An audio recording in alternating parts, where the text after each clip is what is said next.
Bangladesh India ബന്ധം അനുദിനം വഷളാകുന്നതിനിടയിൽ ദില്ലിയിലേക്ക് ഒരു വമ്പൻ പ്രകടനം വിശ്വ ഹിന്ദു പരിഷത്തിന്റെ നേതൃത്വത്തിൽ നടന്നിരിക്കുന്ന ഒരു വലിയ പ്രതിഷേധം ബംഗ്ലാദേശ് ഹൈക്കമ്മീഷൻ ഓഫീസ് ലക്ഷ്യമാക്കിയാണ് പ്രകടനക്കാർ നീങ്ങിയത്. പോലീസ് അതിനെ തടഞ്ഞു. ബംഗ്ലാദേശ് ഹൈക്കമ്മീഷന് സുരക്ഷ വർദ്ധിപ്പിച്ചിട്ടുണ്ട്. കഴിഞ്ഞ ദിവസം ഒരു ഹിന്ദു യുവാവിനെ അതിദാരുണമായി ചുട്ടുകൊന്നതിൽ പ്രതിഷേധിച്ചുകൊണ്ട് ബംഗ്ലാദേശികൾ ഇന്ത്യ വിടണമെന്ന മുദ്രാവാക്യം ഉയർത്തിക്കൊണ്ടായിരുന്നു പ്രതിഷേധം. രാജ്യവ്യാപകമായി തന്നെ പലയിടങ്ങളിലും പ്രതിഷേധ പ്രകടനങ്ങൾ നടക്കുന്നുണ്ട്. കഴിഞ്ഞ ദിവസം മറ്റൊരു വിദ്യാർത്ഥി നേതാവിന് കൂടി ബംഗ്ലാദേശിൽ വെടിയേറ്റിട്ടുണ്ട്.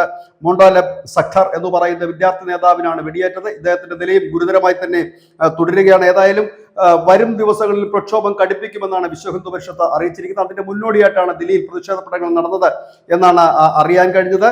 ബംഗ്ലാദേശ് അവരുടെ ഇന്ത്യയിലുള്ള ഈ വിസ അപേക്ഷ കേന്ദ്രങ്ങൾ അടച്ച് പൂട്ടി. ഇന്ത്യ ബംഗ്ലാദേശിലുള്ളത് നേരത്തെ തന്നെ പൂട്ടിയിരുന്നു. അങ്ങനെ അനുദിനം ബന്ധം വഷളായിക്കൊണ്ടിരിക്കുന്നു. അനുനിമിഷം മാറി മറിയുകയാണ് ബന്ധങ്ങളൊക്കെ. ഇതിനിടയിലാണ് ഒരു വലിയ പ്രതിഷേധവുമായി വിശ്വ ഹിന്ദു പരിഷത്ത് കൂടി രംഗത്തെത്തുന്നത്. News desk, news India Malayalam.